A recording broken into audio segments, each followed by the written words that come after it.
Kiasi kwa ustawi na maendeleo ya mtu. Binadamu walio wengi wameingia katika unyongefu wa fikra, hali inayohatarisha afya yao ya akili kutokana na kuweka jitihada ya kila wawezavyo ili wawe na maisha mazuri.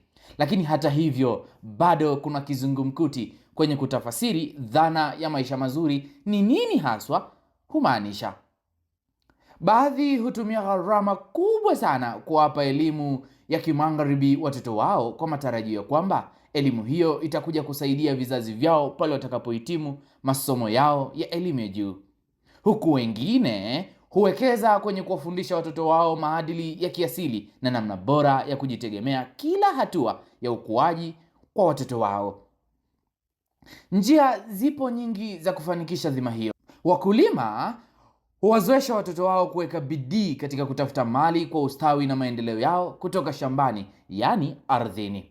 Wengine huzoesha vizazi vyao katika kujitafutia riziki zao za kila siku kwa uvuvi ziwani ama baharini, yani riziki kupitia maji. Wengine huzoesha vizazi vyao angali bado vijana kwenye biashara mbalimbali, na wengine katika ufugaji wa mifugo na kadhalika. Lakini yote haya pasipokuwa na maadili yanayofuata asili ni bure.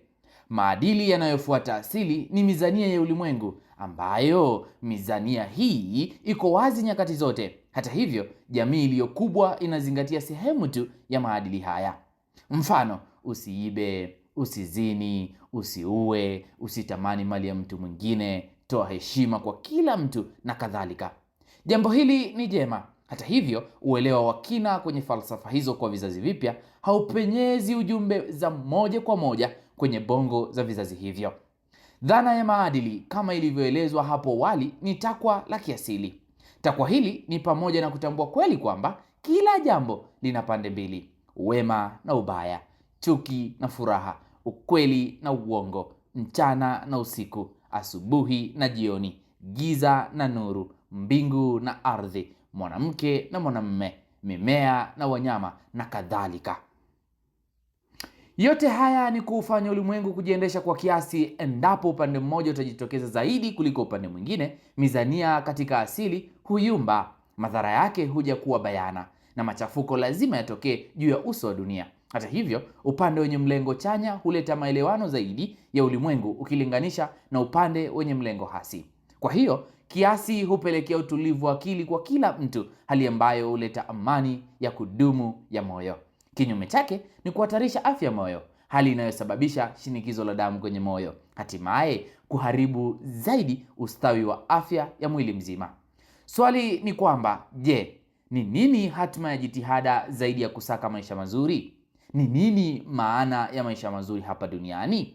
Majawabu ya maswali haya, hata kama yatakuwa na maelezo mamia kwa maelfu, lakini bado jawabu lake ni fupi tu, nalo ni amani ya moyo.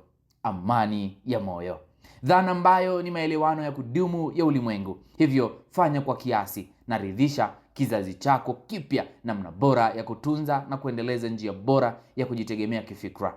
Njia iliyo bora ni namna ya kubadili wazo kuwa umbo kwa sura halisi, kuboresha umbo kwa sura halisi ili kuwa bidhaa kwa wahitaji, na mwisho kulitunza na kuliendeleza kwa kuridhisha vizazi vipya milele yote.